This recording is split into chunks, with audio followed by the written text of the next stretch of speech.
Mr. Speaker, ladies and gentlemen, the patriarchy thrives on the indulgence of society's understanding, and we believe it's high time to cut through all of the bullshit and call a spade a spade. Historically and currently, male-dominated institutions like banks and financial firms like investment firms that we see in Wall Street, blue-collar work, or majority of positions in computer science and engineering continue to face problems in diversity, equity, and inclusion.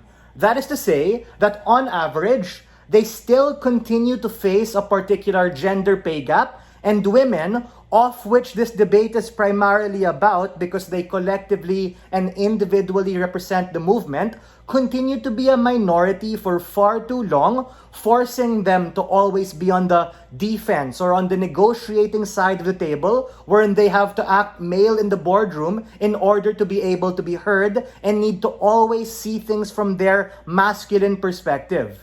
We think that these particular men, who I characterized, these old, wrinkly dudes from political dynasties and Ivy League legacy institutions, tend to be the ones who own majority share or stake in these businesses and institutions, which they've accumulated through historical wealth or even got directly through theft and plunder by virtue of their political status. Heck, the fucking founding fathers of America, whether that be Rockefeller, Carnegie, Vanderbilt, or Ford, were all men, or even in the political system wherein there has been no female US president thus far. Ladies and gentlemen, this is a value judgment debate embedded with the lens or perspective of the feminist movement, primarily about a debate about strategy and portrayal. I agree, it's not about the boo-hoo, who's harmed more, that the previous speaker mentioned, but I think the previous speaker failed to understand that this is about what the feminist movement should do as a value judgment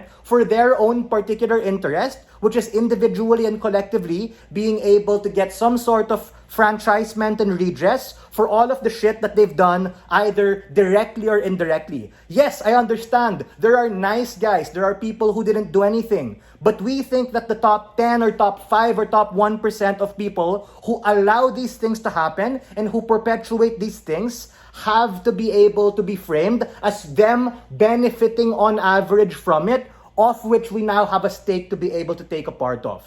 What is the comparative, to be very clear? On-side government, they have to explain why framing it as a victim, being more empathetic and playing nice and appealing to their ego and emotion is somehow going to be more effective as a strategy, as compared to our side, wherein we're going to explicitly say and frame it that you are benefiting from these things. We're here to call that out, and the tipping point of the round is in terms of the strategy of what the movement should do. What is my argument? It's very simple.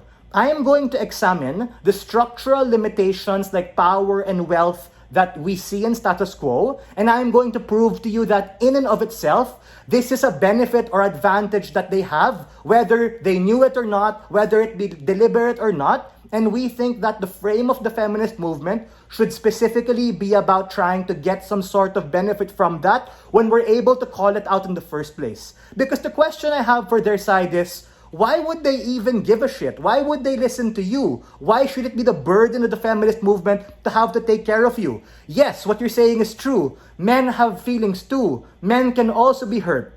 I don't know, leave that burden to the patriarchal movement if that it exists, or give them some sort of therapy. But we think that for a lot of these particular individuals, those in the top echelons, need to be able to be made cognizant of the structural limitation that exists in the first place. The impact that we want to get on our particular side is being able to say that if we call it out and frame it as a benefit, as opposed to giving them too much understanding, we're able to get the redress and franchisement we want for women, both as a collective feminist movement and as individually. But before I proceed, opening government. I'll take your POI if you have one. 3, 2...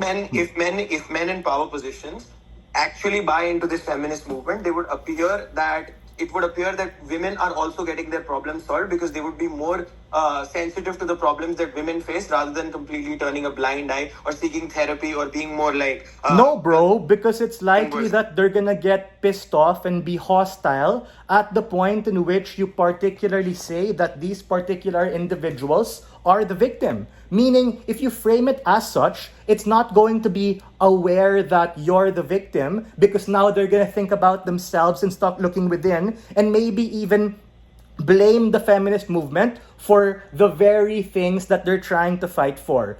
You give them leverage to be able to gaslight you and flip the script and say, oh yeah, we're the victim for sure. And the harm is that you create a path and outcome dependency on them being able to give a shit about you and them being nice enough to be able to get that, which I don't think the first speaker was able to prove. They had a lot of impacts and assertions without necessarily proving why that's the tipping point. Quite simply, I'm here to cast the shadow of doubt in terms of saying who really is the victim. Because to some extent, yes, both are affected. But for the reasons I mentioned in my pre-oration, women are to a large extent more affected and have historically been more affected, which is why as a consequence, we need to be able to call that out when we say that you are the one benefiting from it. Why is that the case? Because absent the fact that you frame that they have something that you want, which can be power, influence, and authority, they won't be aware of the particular situation. And when you jump and assume that it's going to be their particular fault,